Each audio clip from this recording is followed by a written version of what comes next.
El revuelo que despertó el que en su momento fue conocido como el misterioso caso de Styles se ha calmado. Sin embargo, en vista de la resonancia mundial que tuvo, mi amigo Poirot y la propia familia me han pedido que escriba toda la historia. Confiamos en que así se acallen definitivamente los rumores sensacionalistas que aún perduran. Por lo tanto, expondré con brevedad las circunstancias que me llevaron a verme implicado en este asunto. Me habían enviado a Inglaterra tras caer herido en el frente y, después de pasar unos meses recuperándome en una deprimente clínica, me concedieron un mes de permiso. No tenía parientes cercanos ni amigos. Ni siquiera había decidido lo que haría, cuando me encontré con John Cavendish. Le había visto muy poco en los últimos años. En realidad, jamás le conocí a fondo. Me llevaba unos 15 años, aunque no representaba los 45 que tenía. Sin embargo, durante mi infancia, a menudo me alojé en Styles, la residencia de su madre, en Essex. Después de charlar largo y tendido sobre aquellos años, me invitó a pasar en Styles el tiempo que durara mi permiso. «A mamá le encantará volver a verte después de tantos años», contestó. «¿Tu madre está bien?» «Oh, sí. Supongo que sabes que se ha vuelto a casar, ¿no?»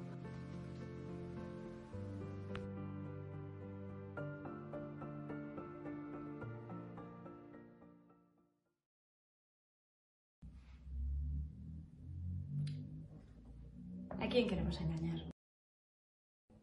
El misterioso caso de Styles, de Agatha Christie, no es un libro complejo. Para comenzar, su narrativa es bastante sencilla. No utiliza palabras extrañas ni expresiones poco comunes. No busca redundar una y otra vez en el mismo asunto, ni hacer grandes divagaciones. Es un libro que va directo al grano. No se pierde en los detalles. Te los suele contar como si fueran miguitas de pan. Son muy dispersos, casi no te das cuenta de ellos. Por otra parte, sus personajes no tienen una psique muy desarrollada. Si acaso el inspector, Poirot y Miss Marple pueden tener algo un poco más desarrollado debido a que aparecen en muchos libros. ¿Pero todos los demás? No es que haya mucha mezcla psicológica. Tal vez se puede percibir un poco de profundidad en los asesinos de sus novelas, pero esta se descubre muy al final. Y luego, el argumento. No son argumentos que traten las inquietudes humanas. No son argumentos que hablen de temas filosóficos o complejos. Tampoco son argumentos de crítica social. Son asesinatos, sí, crímenes, hechos delictivos, pero están muy enfocados al entretenimiento. Muy enfocados a gustar a un público que, como yo, y como tal vez muchos de vosotros, sea un público receptivo a estas cosas. Un público que se ha criado o que con los años ha desarrollado interés por temas paranormales, por temas de misterio, por temas de crímenes sin resolver, por muchísimos tipos de temas oscuros y de crónica negra. Con todo esto, yo me preguntaba mientras que leía esta novela, ¿qué tiene Agatha Christie? ¿Por qué después de tantas décadas sigue siendo la más vendida? ¿Por qué vas a cualquier librería y aparecen todos, o bueno, no todos porque son demasiados, aparecen muchos de sus libros siempre en la misma sección de novela thriller, negra, policíaca, todo esto, junto con las novedades y los bestsellers? ¿Por qué se olvida tanto a libros más modernos que a lo mejor triunfan unos años y después pasan sin pena ni gloria? Pero ella siempre sigue ahí, con esta edición, con distintas ediciones, en distintos idiomas. ¿Por qué? Hace un tiempo se abrió un melón, un debate sobre cómo era esto. Es que, claro, una va leyendo cosas, va viendo cosas, pero por supuesto no ve ni la mitad de lo que hay. TikTok no tengo, por ejemplo. ¿Cuánta cantidad de palabras hay en un libro? ¿O cuándo se decide si esos libros son lo bastante complejos para recomendar su lectura a la gente que tiene que aprender a leer o que ya sabe leer o que para que se enganche o que ya sea? ¿Qué complejidad debe tener un libro? ¿Cómo saber si un libro es bueno o no? ¿Cómo saber si un libro es como la comida basura o no? A ver, también he visto cierto resquemor hacia los libros comerciales, frente a los libros de autores independientes. Son tantas cosas y son muchos melones a la vez abiertos, unos en unas épocas, otros en otras, algunos siguen vigentes y otros no, quién sabe, pero yo quería aprovechar, ya que esta novela, que realmente la he descubierto ahora, pero bueno, a ver, sabía que existía, pero la he descubierto ahora por primera vez y que forma parte de una obra, la de Agatha Christie, que yo llevo siguiendo desde hace muchos años. Mi primera novela de Agatha Christie fue El asesinato de Roger Ackroyd cuando tenía 12 años, que me la recomendaron en el colegio. ¿Y por qué?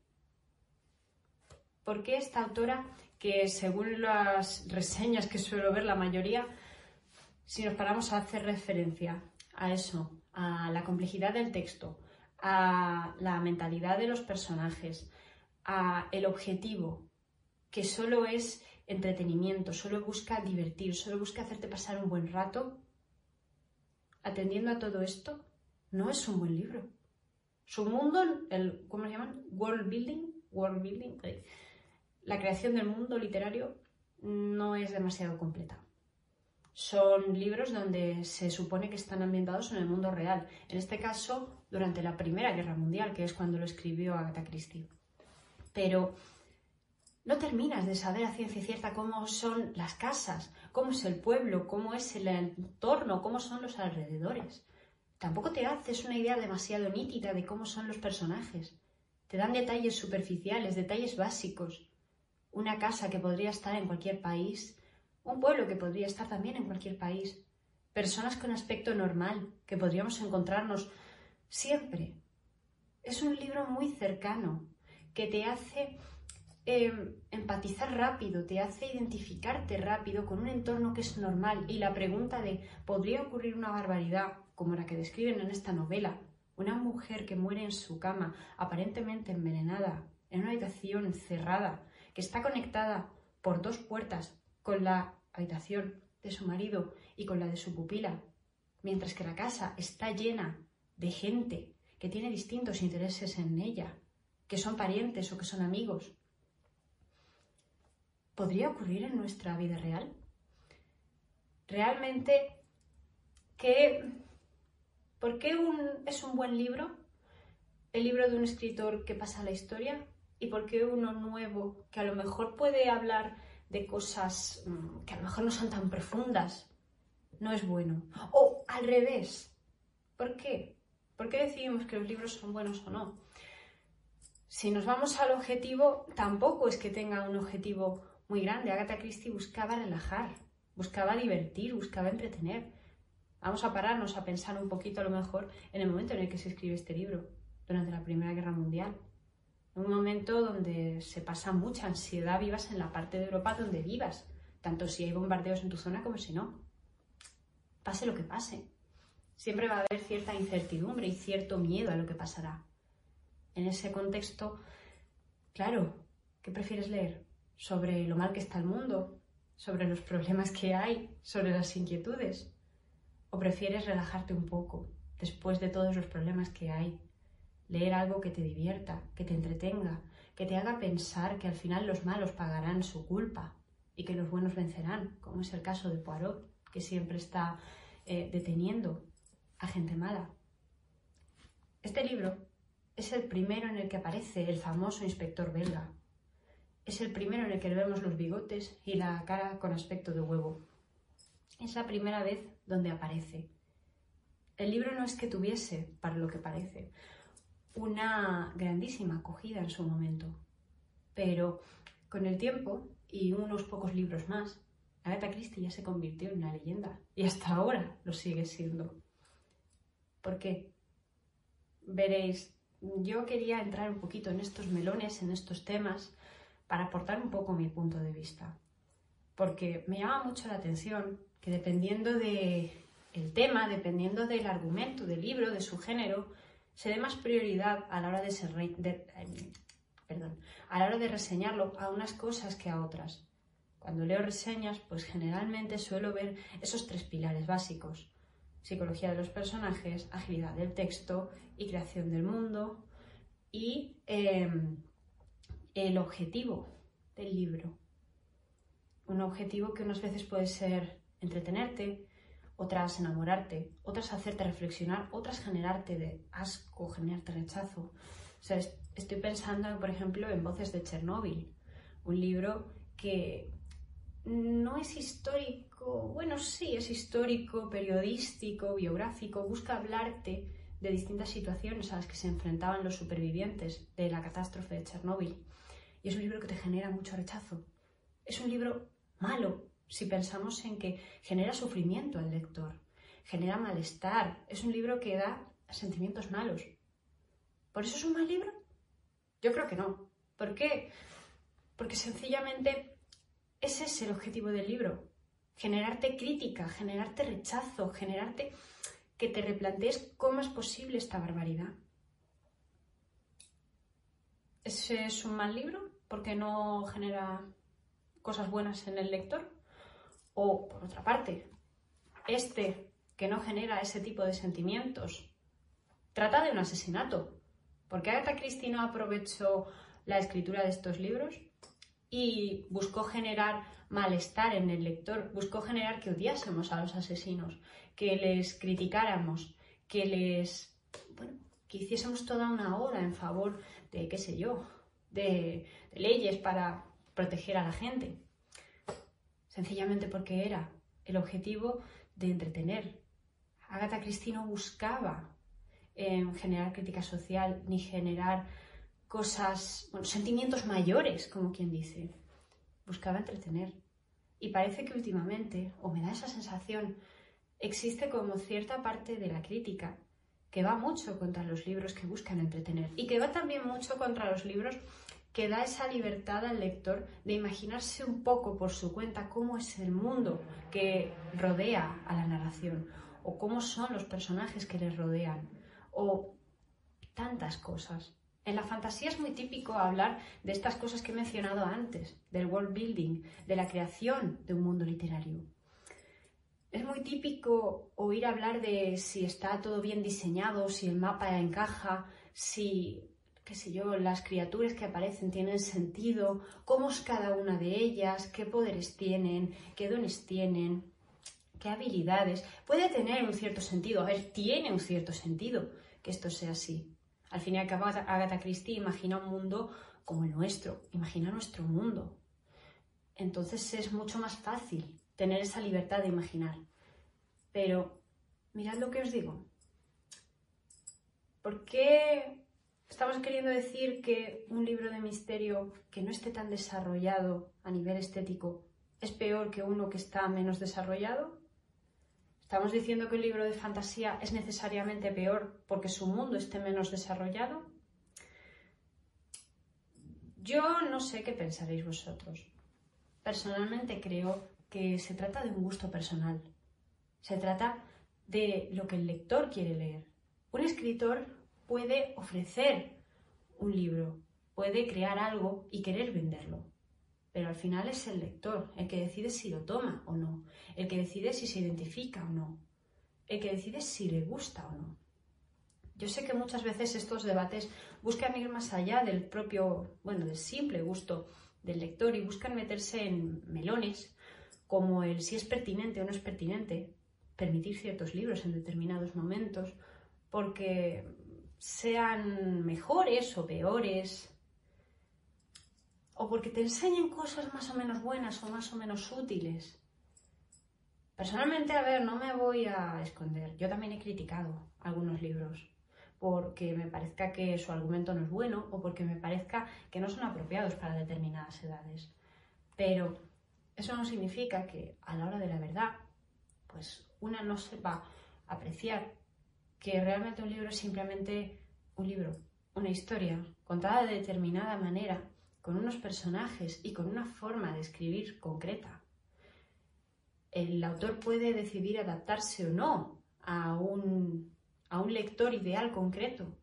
Puede decidir si le busca o si no le busca. Pero al final tendrá que ser el lector el que decide si le gusta o no.